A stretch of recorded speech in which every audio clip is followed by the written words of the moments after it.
2009 में एक मूवी आई थी थ्री इडियट्स, जो हम सभी को बहुत ही ज़्यादा पसंद आई।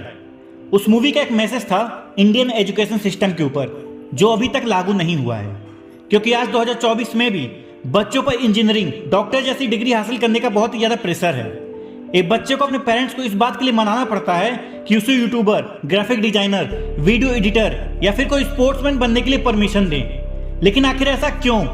इसके पीछे इंडियन एजुकेशन सिस्टम का बहुत बड़ा हाथ है। तो दोस्तों, आज हम बात करेंगे dark side of education system के बारे में। सबसे पहले हम ये जानते हैं कि हमारा एजुकेशन सिस्टम आया कब। क्योंकि हमारे देश में सबसे पहले गुरुकुल व्यवस्था से पढ़ाई होती थी और उस टाइम तक एजुकेशन सिस्टम में कोई भी खराबी नहीं थी। एजुकेशन सिस्टम खराब तब हुआ जब गुरुकुल व्यवस्था के स्थान पर स्कूलिंग स्टार्ट हुई।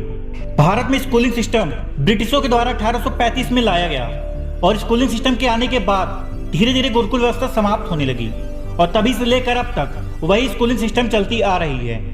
इस स्कूलिंग सिस्टम की वजह से बच्चे बहुत ही ज्यादा प्रेशर, डिप्रेशन, एंजाइटी और काफी स्ट्रेस में रहने लगे हैं। क्योंकि स्कूल्स के टीचर से लेकर स्टूडेंट के पेरेंट्स तक हर कोई बच्चों को अच्छे मार्क्स लाने के लिए प्रेशराइज करता है। बच्चे को कितना नॉलेज है इससे उन्हें कोई मतलब ही नहीं, लेकिन उन्हें मार्क्स 90% से ऊपर ही चाहिए होता है।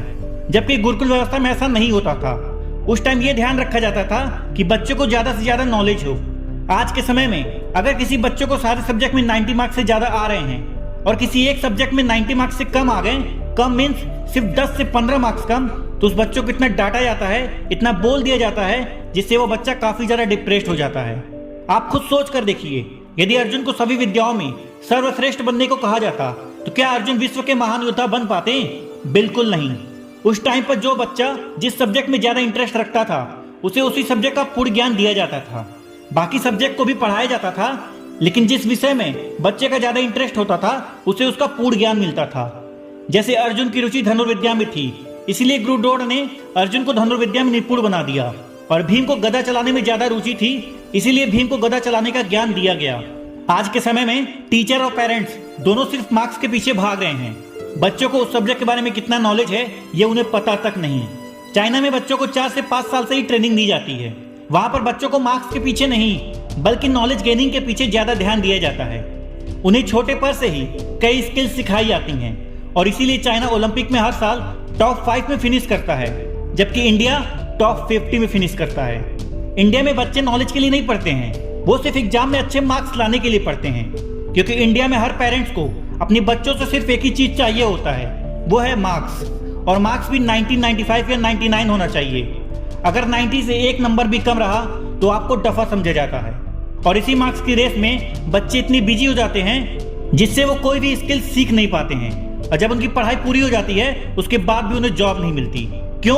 क्योंकि उनके अंदर ऐसी कोई स्किल नहीं है जिसके बेस पे वो जॉब कर सकें। हम सब 15 साल पढ़ाई करते हैं ये सोचकर कि हम कोई अच्छी जॉब करेंगे, लेकिन इन 15 साल हम सिर्फ डिग्री लेने के पीछे भागते रहते हैं। और इतनी डिग्री लेने के बाद भी हमें कोई जॉब नहीं मिलती, और अगर मिलती भी है तो सिर्फ 10 से 15 हजार रुपए की जॉब। इंडियन एजुकेशन सिस्टम का सिर्फ एक ही मोटिव है, एम्प्लॉयज प्रोड्यूस करना।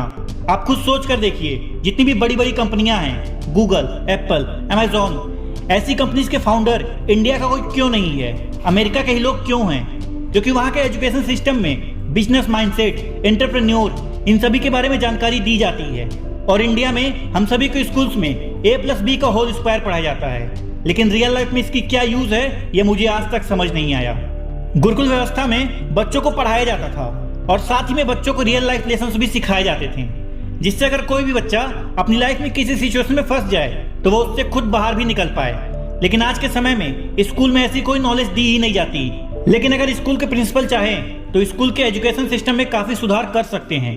बच्चों को पढ़ाई के साथ साथ रियल लाइफ से रिलेटेड बातें भी बताई जानी चाहिए, जैसे कि stress management, time management, creativity, productivity. उनको नई नई स्किल सिखानी चाहिए और ये सब चीजें करने के लिए उन्हें सरकार की परमिशन लेने की जरूरत भी नहीं होगी। इस वीडियो को आप इतना ज्यादा शेयर कीजिए जिससे हमारे एजुकेशन सिस्टम में काफी सुधार आ सके।